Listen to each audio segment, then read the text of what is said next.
Mark, narrow loss here in Rotherham. Can you just run through that game for us, please? Right, it was a bitterly disappointing pill to swallow there by losing the game, you know. Especially the second goal that we conceded. It's stuff that we deal with really well on the training ground, but I have to reinforce to the guys that we really have to be defending that better, and that's my responsibility. I'll be working relentless with them on these type of balls. We actually had good bodies around the ball, but we just got caught on our heels a little bit, and we didn't react to the scraps, so that was the frustration for me. However, in terms of the performance levels, to come here, a team low on the table, we played with big confidence, lads. We were really dangerous, and we created so many chances, you know. On another day, the game could have been put to bed early doors. We'll get on to the chances we made in a second, but the chances for Rotherham were few and far between. They were really good from set plays. Is it disappointing that something we knew they were good at is how they managed to win the game? Yeah, I mean, it was obviously a short play out, and then they just play a simple diagonal ball for the second one. So there was a frustration with that because we have been handling that better. However, when you talk about us, in terms of our build-up play and how we controlled the game, we were really dominant, and I just feel that I've actually lost count of how many chances we had there.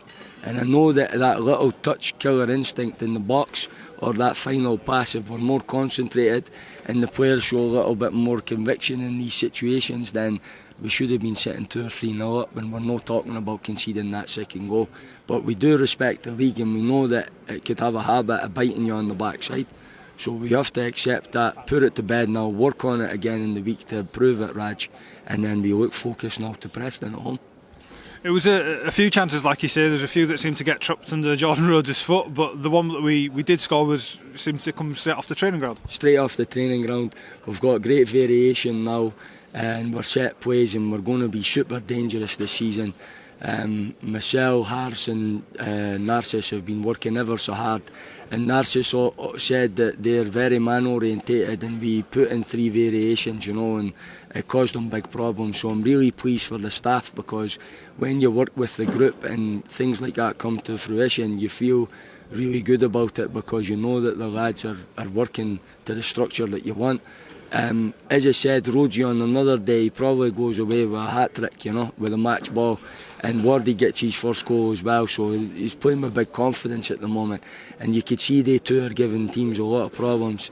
I think the one where Ben Jackson cuts in at the end, he's shown he's so dangerous for a young player. He's both-footed, and as I said, Rogie was unfortunate that he was offside, and then just a minute before they score, when Wardy has a one-touch finish at the first post, and it comes through, and Dwayne Holmes reacts really well, but just the keeper made a great save from it. He actually does the right thing by going low and hard to his side foot, and the keeper makes a fantastic save. So that's the flip side of football, the things that we can't control. But as I said, we could have definitely controlled that defensive lapse of concentration towards the end. The shape of the team seemed to work quite well today. There was a lot of joy for Ben Jackson, as you said, and Sorba Thomas especially. He was getting forward, finding a lot of room, and the amount of times he put a dangerous crossing was, like you say, you ran out of count. Really, for me, the pleasing thing is a team low on the table with the start they had to the season. It's not a team playing without confidence. The team's playing with big confidence, and it's only going to get better, you know. But we've got to keep the consistency there, that we're not getting too disappointed when we lose games, and we're not getting too high and too much euphoria there when we actually win games. So we just need to be balanced, and I'm sure in the coming weeks you're going to see that we're going to give teams a lot of problems. Back at home in our next game in a few games' time against Preston, we've got really good home form at the minute. The defence seems to hold up better at home. What is the difference between being at the Johnson Stadium compared to coming away? Yeah, I just think it's the small things, you know. It's just like a little bit of lapses in concentration, but I'll take responsibility for that. I'm really looking forward now to Tuesday, and that's the great thing about this league, is that you've got another chance now Tuesday, and we know that when we're on form, we're going to give teams problems in all aspects of the game, you know, with our build-up and possession, with our offensive play, and also with set plays now.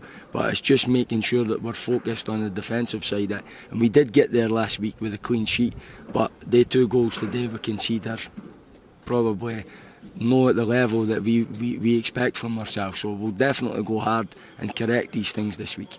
Perfect. Thank you very much for your time. Thanks, Rash. Top man. Cheers.